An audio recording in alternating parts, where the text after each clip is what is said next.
तो अब 1 अप्रैल से हमारा नया वित्तीय वर्ष चालू होने वाला है। यह चलेगा 1 अप्रैल से लेकर 31 मार्च 2024 तक। इस नए वित्तीय वर्ष में हमारी प्लानिंग क्या होनी चाहिए? जब हम प्लानिंग करते हैं इन्वेस्टमेंट का या फिर किसी भी तरह से अपने प्रॉपर्टी बनाने का, तो सबसे पहले आता है कि कौन से फील्ड में चूज़ करना चाहिए और कहाँ पैसा डालना चाहिए। तो जैसा मार्केट देख रहे हैं, शेयर मार्केट लगभग 1 साल से बहुत अप एंड डाउन चल रही है, प्रॉफिट बहुत कम है।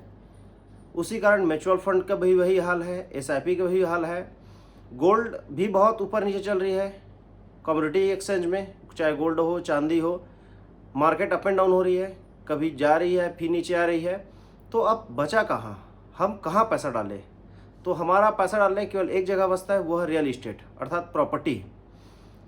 हम सही जगह में सही इन्वेस्टमेंट करें अर्थात सही प्रॉपर्टी लें तो 1 साल से 2 साल में इसकी अपनी जो एवरेज मानते हैं हम मिनिमम 15% अर्थात 15% हमको ग्रोथ देती है।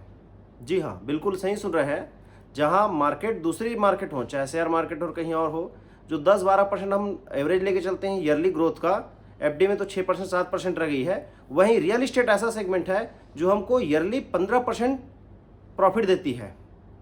अगर किसी प्रॉपर्टी को हम 2 साल भी होल्ड करते हैं तो 30% तो गारंटी होती है। अगर प्रॉपर्टी सही तरीके से सही में और सही इंसान से लिया जाए अर्थात सही कंपनी से लिया जाए तो आपकी ग्रोथ बहुत जल्दी दिखाई देती है।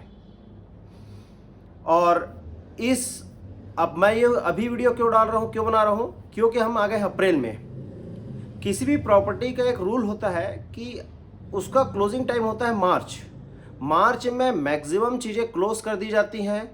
और इस क्लोज के साथ नए वर्ष में एक नई ग्रोथ आती है।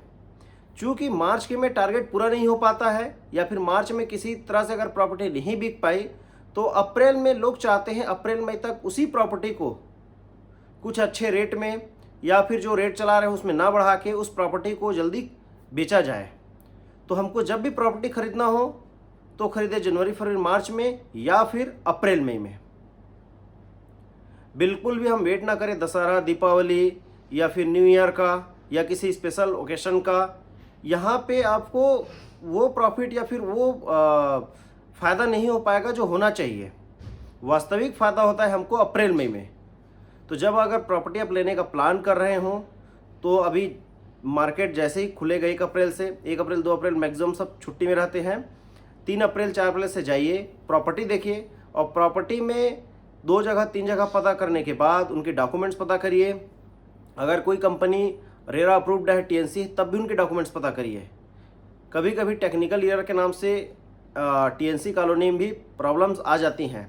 या फिर अगर हम हाउस वहाँ प्लान कर रहे हैं तो हाउस में कंस्ट्रक्शन क्वालिटी क्या है, इम्यूनिटीज़ क्या है, या फिर जो उन्होंने पुराना प्रोजेक्ट किया उस प्रोजेक्ट में फैसिलिटी क्या है, लोग कितने सेटिस्फाई हैं, वहाँ जाइए, उनसे रिव्यू लीजिए, उनसे बात करिए, उनका क्या रिव्यू आ रहा है। तब कहीं जाके आप सही जगह इन्वेस्ट करिए और अपने पैसे को सही जगह लगा के सही उसका प्रॉफिट लीजिए और बहुत तेज़ी से आगे चढ़िए। जय हिंद, नमस्कार दोस्तों।